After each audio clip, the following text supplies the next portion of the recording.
মাথায় টুপি দেয়া টাবিটা ওই নাচের মতন ওইটা এসে কাছে হার্ট অ্যাটাক করেছে, ওরে বের করার একটু পরে, কিন্তু ও কিন্তু মারা গেছে ওই সময়, ওরা তাইতে বাইর করতেছে না। মাত্র 9 দিন আগের কথা। রঙিন বেলুন, আলোকসজ্জা আর একরাশ প্রতিশ্রুতি নিয়ে মহা ধুমধামের সাথে উদ্বোধন করা হয়েছিল স্বপ্ন clinic and diagnostic centre. Abhaynagar উপজেলা স্বাস্থ্য কমপ্লেক্স থেকে ডিলছুড়া দূরত্বে মাত্র 500 গজের মধ্যে গড়ে ওঠা এই ঝকঝকে বেসরকারি হাসপাতালটি স্থানীয়দের মনে ভালো সেবার আশা জাগিয়ে তুলেছিল। কিন্তু কে জানতো মাত্র 9 দিনের মাথায় এই স্বপ্নই একটি পরিবারের জন্য চিরকালের এক নির্মম দুঃস্বপ্ন হয়ে উঠবে। গত মঙ্গলবার 9 জুন 17 বছরের কিশোরী মরিয়ম খাতুনের চোখে মুখে তখন মা হওয়ার আনন্দ আর কিছুটা উৎকণ্ঠা। অভয়নগরের বাঘুটিয়া গ্রামের হাসান আলী শেখের আদরের মেয়ে মরিয়ম খাতুন, যার বিয়ে হয়েছিল খুলনার ফুলতলার হাসানুরের সাথে। কোলজুড়ে নতুন অতিথি আসার ক্ষণ ঘনিয়ে আসায় সেদিন দুপুরে তাকে ভর্তি করা হয় সদ্য গজিয়ে ওঠা ওই স্বপ্ন ক্লিনিকে। বিকেল গড়িয়ে রাত হলো, ঘড়ির কাঁটায় তখন 11:30। মরিয়মকে নিয়ে যাওয়া হলো অপারেশন থিয়েটারে। অস্ত্রোপচারের দায়িত্বে ছিলেন ডাক্তার শামীমুজ্জামান শামীম। কিছুক্ষণের মধ্যেই ওটির বাইরে অপেক্ষারত স্বজনদের কানে এলো এক নবজাতকের কান্নার আওয়াজ। ফুটফুটে এক পুত্র সন্তানের জন্ম হয়েছে। স্বজনদের মুখে এক চিলতে হাসি ফুটলেও তা স্থায়ী হলো না। সময় যেন আর কাটে না। 1 ঘন্টা 2 ঘন্টা পেরিয়ে যায়, কিন্তু ওটির ভারী দরজা আর খোলে না। প্রসূতি মরিয়মকে কেন বের করা হচ্ছে না, এই উদ্বেগে বুক কাঁপতে থাকে স্বজনদের। ব্যাকুল হয়ে ওটির সামনে কর্তব্যরত সেবিকাদের কাছে খোঁজ নিতে গেলে আশ্বাসের বদলে মেলে চরম অসৌজন্যমূলক আচরণ। ওটির ভিতরে তখন ঠিক কী ঘটছিল তা আড়াল করতেই হয়তো নার্সদের এই রুক্ষতা, এমনটাই ধারণা স্বজনদের। সেনতে মানে বাচ্চাটারে অপারেশন করে বের করে দিয়েছে, আর ওর মানে 3 ঘন্টা হয়ে গেছে, তাও সে বাইর করতেছে না রুগী।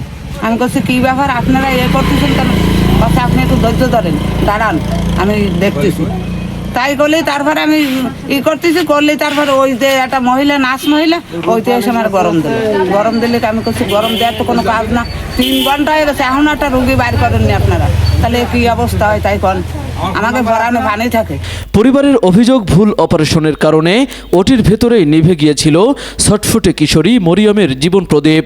আর সেই সত্য ধামাচাপা দিতেই মাঝরাতে শুরু হয় ক্লিনিক কর্তৃপক্ষের এক ভয়ানক নাটক। রাত তখন 3টা, চারপাশ নিঝুম। তড়িঘড়ি করে ওটি থেকে মরিয়মের নিথর দেহ বের করে একটি অ্যাম্বুলেন্সে তোলা হয়। ক্লিনিক কর্তৃপক্ষ দাবি করে রোগীর অবস্থা আশঙ্কাজনক, তাকে দ্রুত খুলনা মেডিকেল কলেজ হাসপাতালে নিয়ে যেতে হবে।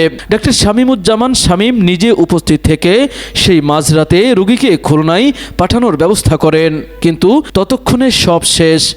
গাজী মেডিকেল কলেজ হাসপাতালে অ্যাম্বুলেন্সটি পৌঁছা মাত্রই সেখানকার চিকিৎসকরা রোগীর অবস্থা পরীক্ষা করেন।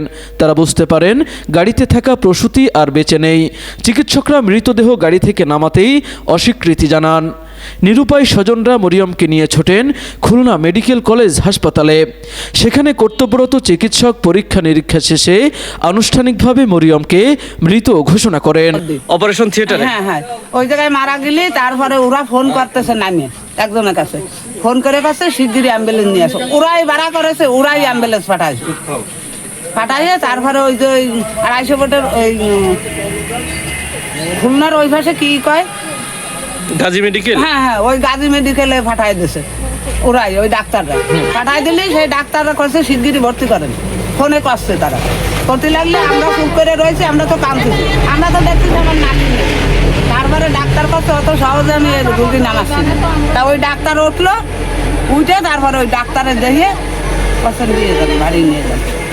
বাড়ি নিয়ে গেলি তারপরে ওর 2জন বগন ভূত আর আমার সেই নাতি জামাই নামিয়ে করলো কি, ওই 250 ফুটের দিকে আইনে ওই জায়গাতে নামে ওরা 3 জন যাই পরামর্শ করলো। আর ডাক্তার, একটা ডাক্তার হাসপাতালে ডাক্তার পাঠাইলো ওই ইসির মধ্যে, গাড়ির মধ্যে, মানে আমাকে সাথে। ওইতে নামে ওরা 3 জনে কি পরামর্শ করলি ওই লাশ মানে নিয়ে গ্রামের দিকে অন্য রাস্তায় চলে গেল। হ্যাঁ, চলে গেলি। তারপরে আমি বললাম কি আপনারা এই রাস্তায় যাচ্ছেন কেন?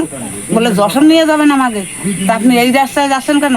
আমি তো ঠিক পাইছি, আমি যদি ওর মধ্যে কান দিই তাহলে আমার মেয়েরে বাঁচাতে পারি না, আমার মেয়ে হাটফল করে। ক্লিনিকের ভুল চিকিৎসা আর গাফিলতির অপরাধ ঢাকতেই যে মৃত মানুষকে রেফার করার এই নিষ্ঠুর নাটক সাজানো হয়েছিল তা বুঝতে আর বাকি থাকে না কারো। মেয়ের এই করুণ পরিণতিতে পাথর হয়ে গেছেন বাবা হাসান আলী শেখ। কান্নাজড়িত কণ্ঠে খবর অভয়নগরকে বলেন, আমার এক ছেলে মৃত্যুশয্যায় আর মেয়েটাকে এভাবে হারালাম, আমার আর কিছু বলার শক্তি নেই। চোখের জল মুছতে মুছতে মরিয়মের বৃদ্ধা নানি ক্ষোভ উগরে দিয়ে বলেন, আমার নাতনি ওটির ভেতরেই মারা গিয়েছিল। ক্লিনিক কর্তৃপক্ষ নিজেদের অপরাধ লুকাতেই মাঝরাতে নাটক সাজিয়ে লাশ খুলনায় পাঠিয়ে দেয়। আমরা এই দৃষ্টান্তমূলক শাস্তি চাই।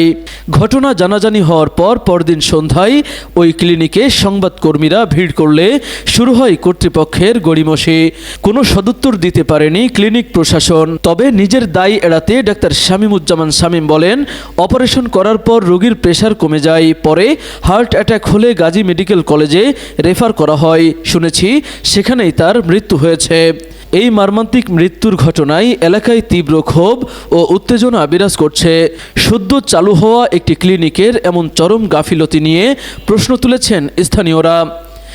এ বিষয়ে অভয়নগর উপজেলা স্বাস্থ্য ও পরিবার পরিকল্পনা কর্মকর্তা ডাক্তার আলিমুর রাজীব ঘটনাটিকে অত্যন্ত দুঃখজনক বলে অভিহিত করেছেন। তিনি জানান, লোকমুখে শুনলেও এখনও কোনো লিখিত অভিযোগ পাননি। অভিযোগ পেলে তদন্ত সাপেক্ষে কঠোর আইনানুগ ব্যবস্থা গ্রহণ করা হবে। যশোর জেলা civil surgeon doctor Mohammad Masud রানাও জানিয়েছেন, ঘটনার তথ্য উপাত্ত সংগ্রহের কাজ চলছে এবং লিখিত অভিযোগ পেলেই আইনগত ব্যবস্থা গ্রহণ করা হবে।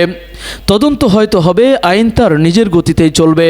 কিন্তু যেই স্বপ্ন ক্লিনিকের হাত ধরে এক লহমায় একটি তাজা প্রাণ ঝরে গেল, আর একটি সদ্যজাত শিশু মাতৃদুগ্ধের স্বাদ পাওয়ার আগেই মৃত্যুহীন হলো, তার বিচার কি আসলেই হবে?